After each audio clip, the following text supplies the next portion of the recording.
आणि आता तालुक्यांमध्ये काय घडलं तेही आपण पाहूया। नागपूरमध्ये निवासी डॉक्टरांच्या संपाचा आजचा चौथा दिवस। मेयो रुग्णालयामधील 900 पेक्षा जास्त निवासी डॉक्टर संपावर। डॉक्टरांच्या संपामुळे मेयो रुग्णालयामधील रुग्णसेवेवर देखील त्याचा परिणाम। सांगलीमध्ये सार्वजनिक बांधकाम विभागाचा अजबच कारभार समोर। महापालिकेच्या ड्रेनेज पाईपलाईन आधीच बांधकाम विभागाकडून रस्त्याचं काम सुरू। मनसेने आक्षेप घेत बंद पाडलं काम।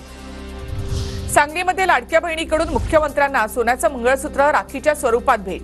महिलेकडून अर्धा तोळा सोन्याची राखी जिल्हाधिकारी कार्यालयामध्ये सुपूर्द। डोंबिवली रेल्वे पोलिसांकडून 1,62,000 रुपयांची बॅग मालकाकडे सुपूर्द। लोकल ट्रेनमधून गस्त घालताना सापडली होती बॅग। रेल्वे पोलिसांच्या प्रामाणिकपणाचं कौतुक। नांदेडमधील दिव्यांग खेळाडू ऑलिम्पिकसाठी सज्ज। पॅरालिम्पिकमध्ये भाग्यश्री जाधव ध्वजवाहक असणार। पॅरालिम्पिकमध्ये ध्वजवाहकाचा मान मिळवणारी महाराष्ट्राची पहिलीच खेळाडू।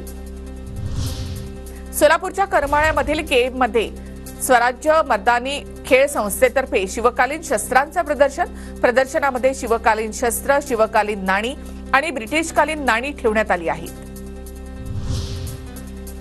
बीडच्या परळीमध्ये टोमॅटोची वाहतूक करणारा ट्रक उलट झाला। अपघातामध्ये चालक अगदी थोडक्यात बचावला। ट्रक उलटल्यामुळे रस्त्याच्या कडेला टोमॅटोचा खच।